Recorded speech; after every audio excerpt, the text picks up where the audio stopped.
When you want to indicate the completion of an action, like the action has been done already, then you'll say chukna.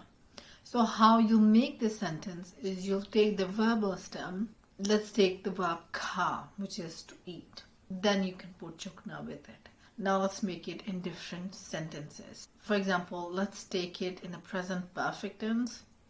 मैं खा चुकी हूँ. मैं खा चुकी हूँ. मैं खा चुकी हूँ.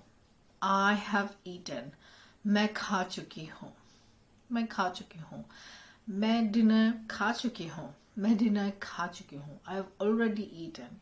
With this construction, you kind of emphasize that you have completed that thing.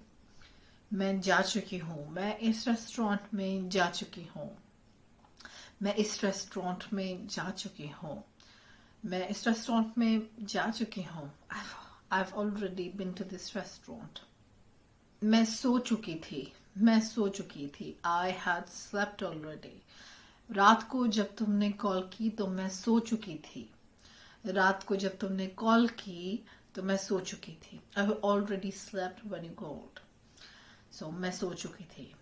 मैं पैसे ले चुकी हूँ. मैं पैसे ले चुकी हूँ. I have already taken the money. मैं पैसे ले चुकी हूँ. मैं पैसे ले चुकी हूँ. If you're talking about a man, you'll say वो काम कर चुका है. वो काम कर चुका है. वो काम कर चुका है. He has already worked. वो काम कर चुका है. और वो घर साफ कर चुका है. वो घर साफ कर चुका है. So it adds a bit of a nuanced meaning. जब तुम आए तो वो घर साफ कर चुका था. जब तुम आए तो वो घर साफ कर चुका था. When you came, he had already cleaned the house. For more grammar videos, follow the links in the description box.